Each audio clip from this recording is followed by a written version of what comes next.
The Philippines has confirmed a little more than 1 million barrels of diesel will be delivered through April. It's already received 142,000 barrels from Japan. Just one of several measures it's taken under a framework to ensure stability in energy supplies as fuel prices, as we've just seen there, surge and continue to surge. For more on what the government's doing, we have Jacob Lazaro. He's live in Manila. He's covering this story for CNA. Mr. Lazaro, we've seen last week, so the Philippine government calling a state of energy emergency so they can better manage, make sure that there are enough energy supplies. What else has it done? Hi, Reisu. Yes, so basically the Philippine government has secured more than 1 million barrels of diesel from different countries, which are expected to arrive in the next 2 months. 142,000 of that is from Japan, which already arrived in March 26. 300,000 is expected to arrive from Malaysia and Singapore by early April. 300,000 barrels from India by mid of April, and 300,000 barrels from Oman through Singapore by May. Basically, right now, the main priority is securing the oil supply, because right now the current supply that the Philippines has, even with the arrival, even with the expected arrival of the next batch of oil, is expected to last for only 51 days. Previously, it was expected to last for only 45 days. This has already resulted into very staggering realities on the ground, which includes the closure of 400,000 gas stations all over the country, simply because there's not enough supply. Here in the country, which is why this next batch of shipments of diesel coming from other countries is expected and being hoped to replenish and open these gas stations again.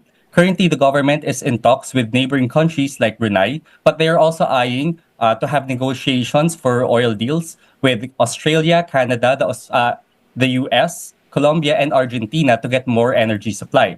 Right now, the diesel prices are expected to increase by 144 pesos, according to the Department of Energy, which is more than double the figures of the prices in February. Because of this, the government is eyeing the reduction or suspension of the tax on oil, but the exact price or the exact figure by how much it will be decreased is still not certain. All right, Mr. Lazaro, a price rise of that's twice that since February. That must be hitting people very hard. Mm-hmm.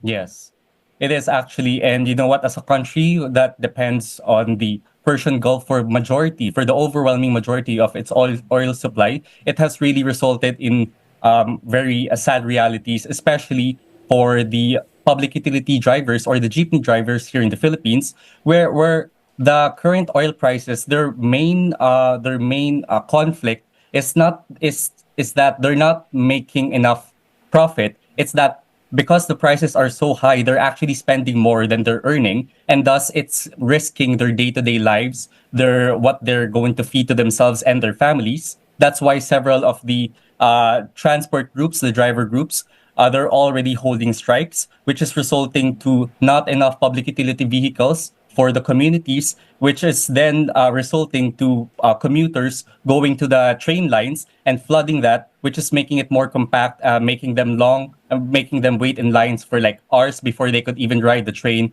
And even when they do get inside the train, it's very hot and packed. So that's the reality that's being faced right now.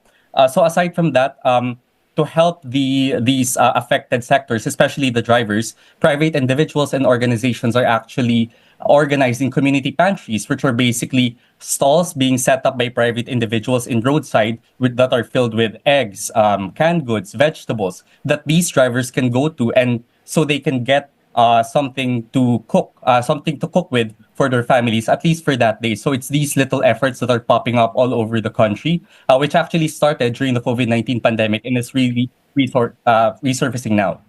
I think a big hit to jeepney drivers, because jeepney is a major source of transportation in the Philippines. Jacob Lazaro for us in Manila for CNA.